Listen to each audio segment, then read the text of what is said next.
അത് ശരിയാണ്. അടിയോടിന്ന് പറഞ്ഞാൽ അവിടെ ഞാൻ പറഞ്ഞില്ലേ, ഒരു അലവലാതി പാർട്ടിയായി ഇപ്പോൾ മാറി. കാരണം ഒരു കേഡർ പാർട്ടിയായിട്ടല്ലേ ഇവിടെ നിന്നത്. ആ കേഡർ പാർട്ടിയായിട്ട് നിന്ന് BJP ഒരു അലവലാതി പാർട്ടിയായി മാറിയെങ്കിൽ മാറിയെന്ന് പറഞ്ഞാൽ തെറ്റ് പറയാൻ നിൽക്കുമോ? കണ്ടില്ലേ കോർപ്പറേഷൻ ചെയർമാൻ ആ സ്ത്രീ എന്തൊക്കെയാണ് പറയണത്?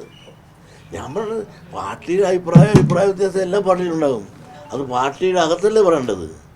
ഇത് മൈക്ക് കെട്ടി പറയണമെന്ന് നടക്കുന്നത് അത് വളരെ മോശം.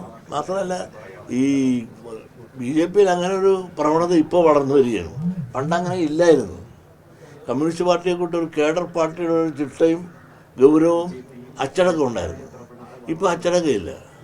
വാളെടുത്തവരെല്ലാം വെളിച്ചപ്പാടായിട്ട് നടക്കുകയാണ്. അതെത്തായാലും ആര് ചെയ്താലും അത് ശരിയല്ല. ഏത് പാർട്ടി ആയാലും ശരിയല്ല.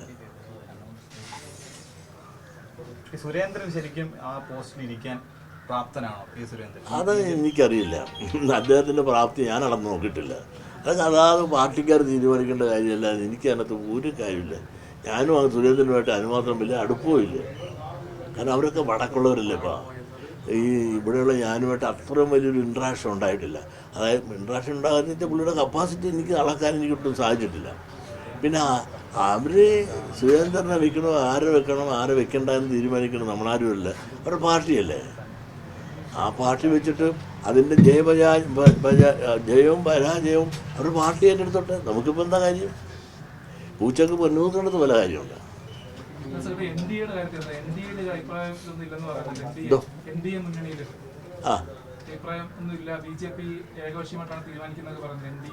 അത് അവരോട് ചോദിക്കണം. എനിക്കറിയാം. ഞാൻ NDAയുടെ ആരുമല്ല. അത് രമ്യ ഹരിദാസ് എനിക്കത് ഞാൻ ചോദിക്കട്ടെ. രമ്യ ഹരിദാസ് ആദ്യം നിന്ന് പിന്നെ ഇവിടെയല്ലേ, ആലത്തൂരല്ലേ നിന്ന് 2 പ്രാവശ്യം ഒന്നുമല്ല. അന്നൊന്നും എന്നെ തിരക്കിട്ടില്ല, കണ്ടിട്ടില്ല. ആ രമ്യ ഹരിദാസ് വലിയ ദാർഢ്യവും അഹങ്കാരവും ഫോൺ പോലും എടുക്കലെന്നൊക്കെ ആളുകൾ പറയുന്നത്. അപ്പോൾ അതെന്തുമായിട്ട് എനിക്കങ്ങനെ അനുഭവമില്ല. അവരുടെ മറ്റു സ്വഭാവത്തെപ്പറ്റി ഞാനൊന്നും പറയുന്നില്ല, എനിക്കറിയാൻ പാടില്ല. പക്ഷേ ഒരു രാഷ്ട്രീയ നേതാവിൻ്റെ മെയ്വഴക്കം വേണ്ടേ? അതുകൊണ്ടാ 2 പ്രാവശ്യം നിന്നപ്പോൾ എന്നെ കണ്ടില്ല, കാണണമെന്ന് ഞാൻ നിർബന്ധിച്ചില്ല. അതിന് എന്തുകൊണ്ട് ആലത്തൂർ നിന്നപ്പോൾ തന്നെ എന്നെ കാണണമെന്ന് തോന്നാൻ കാര്യം? അതൊരു നല്ലൊരു മെസ്സേജ് അല്ലല്ലോ അത്. അതുകൊണ്ടാണ്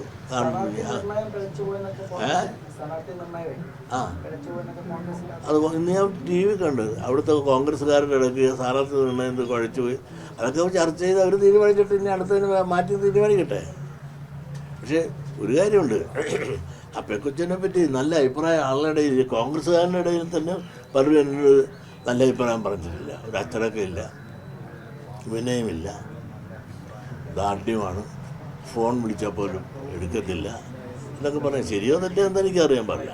ഇങ്ങനെ പറഞ്ഞു കേൾക്കുന്ന അവരുടെ പാർട്ടിക്കാർ തന്നെ പറഞ്ഞേക്കാം.